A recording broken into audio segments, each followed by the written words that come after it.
শুরু হচ্ছে রেডিও তেহরানের বাংলা সংবাদ। তো এখন শোনা যাক সর্বশেষ বিশ্ব সংবাদ।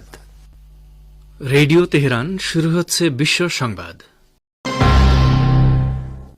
প্রথমেই সংবাদ শিরোনাম।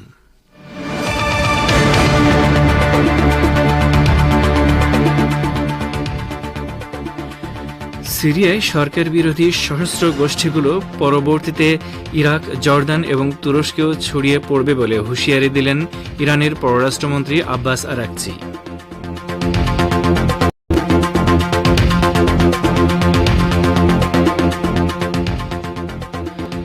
সিরিয়ায় সরকার বিরোধী গোষ্ঠীগুলোর প্রতি সমর্থন দিলেন তুর্কি প্রেসিডেন্ট এরদোগান।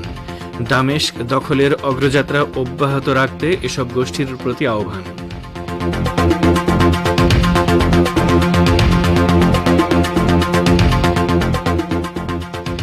বাংলাদেশে আগামী বছর নির্বাচিত সরকার দেখা যাবে বলে মন্তব্য করেছেন অন্তর্বর্তী সরকারের পরিকল্পনা ও শিক্ষা উপদেষ্টা ওয়াহিদুদ্দিন মাহমুদ।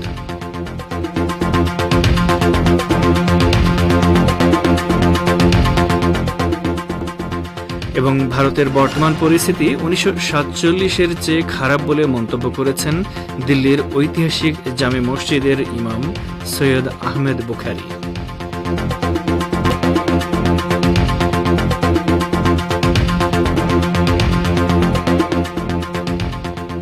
আসসালামু আলাইকুম। বিশ্ব সংবাদের গুরুত্বপূর্ণ অংশগুলো শুনলেন, এবারে বিস্তারিত। পরিবেশনায় রয়েছি রেজওয়ান হোসেন। ইরানের পররাষ্ট্রমন্ত্রী সৈয়দ আব্বাস আরাকচি বলেছেন, সিরিয়ায় সরকার বিরোধী যেসব সশস্ত্র গোষ্ঠীর পুনরুত্থান ঘটেছে তারা দেশটিতে সীমাবদ্ধ থাকবে না, বরং পরবর্তীতে তারা ইরাক, জর্দান এবং তুরস্কেও ছড়িয়ে পড়বে।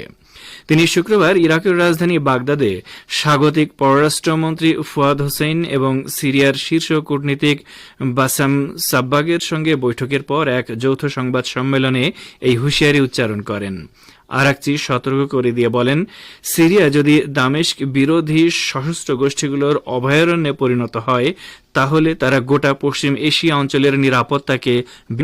বাগদাদে ইরান, ইরাক ও সিরিয়ার পররাষ্ট্রমন্ত্রীদের বৈঠকে সিদ্ধান্ত হয়েছে সিরিয়ার সশস্ত্র গোষ্ঠীগুলোর বিরুদ্ধে যুদ্ধে দেশটির সরকার ও জনগণকে সমর্থন দিতে হবে।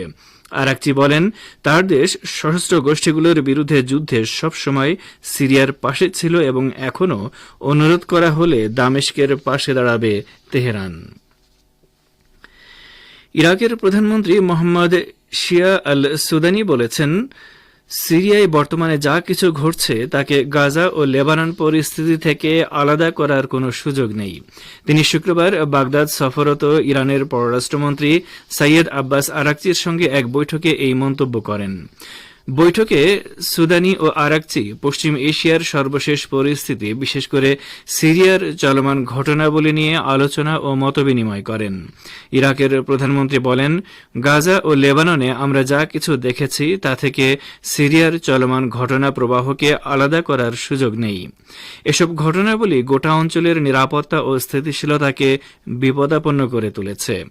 ইরাকি প্রধানমন্ত্রীর দফতর জানিয়েছে, বৈঠকে সিরিয়ার চলমান পরিস্থিতির ব্যাপারে বাগদাদের অবস্থান তুলে ধরে শিয়া আল সুদানি তিনি বলেন, সিরিয়ার ভৌগোলিক অখণ্ডতা, নিরাপত্তা ও স্থিতিশীলতা রক্ষা করার ব্যাপারে বাগদাদের আগের অবস্থান অপরিবর্তিত রয়েছে।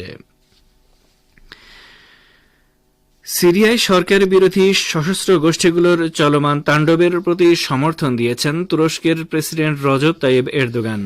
সিরিয়ার রাজধানী দামেস্ক দখলের জন্য অগ্রযাত্রা অব্যাহত রাখতে তিনি এসব গোষ্ঠীর প্রতি আহ্বান জানিয়েছেন।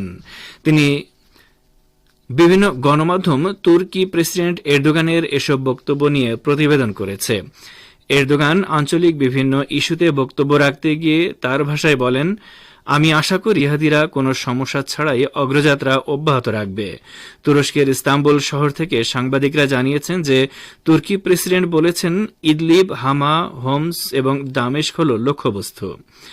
বিরোধীদের যাত্রা অব্যাহত থাকবে। কোনো ধরনের বিপর্যয় বা দুর্ঘটনা ছাড়াই সিরিয়ায় এই অগ্রযাত্রা অব্যাহত থাকবে বলে তাদের প্রতি আমাদের শুভেচ্ছায় রইল। এর আগে আঙ্কারা দামেস্কের প্রতি আহ্বান জানিয়েছিল যে ঐক্যবদ্ধভাবে তারা সিরিয়ার ভাগ্য নির্ধারণ করবেন, কিন্তু বাশার আল আসাদ সরকার তাতে ইতিবাচক সাড়া দেয়নি। ইরানের পররাষ্ট্রমন্ত্রী আব্বাস আরাকচি বলেছেন, ইহুদিবাদী ইসরায়েল এবং সিরিয়ার সরকার বিরোধী সশস্ত্র গোষ্ঠীগুলো সিরিয়াকে পুরো মধ্যপ্রাচ্যের জন্য হুমকির কেন্দ্রে পরিণত করতে চায়। ইরাকের টেলিভিশন চ্যানেল আলাওয়াকে দেয়া এক সাক্ষাৎকারে একথা বলেন আরাকচি। ইরানি পররাষ্ট্রমন্ত্রী বলেন, মধ্যপ্রাচ্যের জন্য হুমকির কেন্দ্র হিসেবে সিরিয়াকে ব্যবহারের জন্য ইসরায়েল এবং সশস্ত্র গোষ্ঠীগুলোর মধ্যে সমন্বয় প্রতিষ্ঠা হয়েছে। তিনি বলেন, সিরিয়ার সরকার এবং জনগণের জন্য ইরান সবসময় সমর্থন জুগিয়েছে।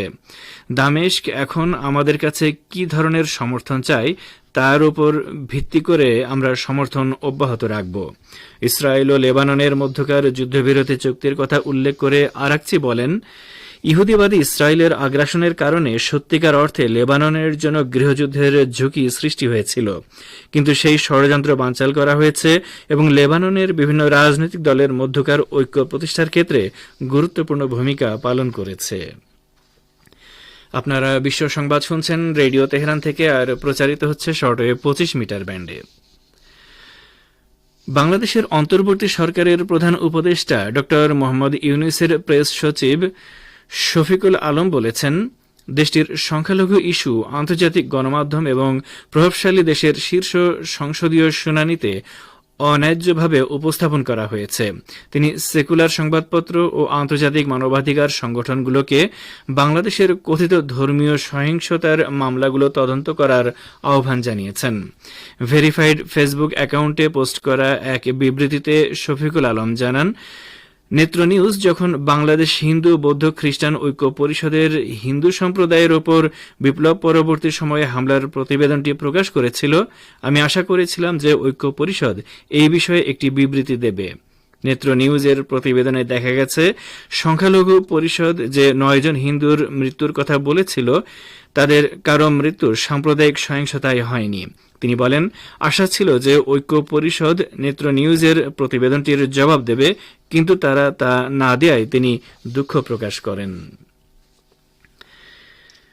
বাংলাদেশে আগামী বছর নির্বাচিত সরকার দেখা যাবে বলে মন্তব্য করেছেন অন্তর্বর্তী সরকারের শিক্ষা উপদেষ্টা ওয়াহিদউদ্দিন মাহমুদ। তিনি আরও বলেন, নির্বাচিত সরকার বিষয়ক এই মত একান্তই তার ব্যক্তিগত, শেষ কি হবে তিনি জানেন না। আজ সকালে রাজধানীর একটি হোটেলে আয়োজিত এবিসিডি সম্মেলনের প্রথম অধিবেশনে অংশ নিয়ে ওয়াহিদউদ্দিন মাহমুদ একথা বলেন। উপদেষ্টা আরও বলেন, গত সরকারের আমলে যেসব প্রকল্প নেওয়া হয়েছিল তার মধ্যে পদ্মা সেতু সহ বেশ কয়েকটি ভালো প্রকল্প আছে, কিন্তু ওইসব প্রকল্পের মধ্যে অনেকগুলোই প্রেস্টিজ প্রকল্প বা সুখ্যাতি অর্জনের জন্য নেওয়া হয়েছিল। এসব নিয়ে কি করা যায় তা ভেবে দেখা হচ্ছে। ছাত্র জনতার অভ্যুত্থানের পর বাংলাদেশ কিভাবে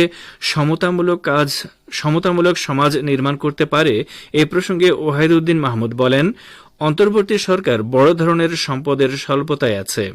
অনেক টাকা দেশের বাইরে পাচার হয়েছে, মানুষের টাকা ব্যাংকে আছে, কিন্তু ব্যাংকের টাকা বাইরে চলে গেছে।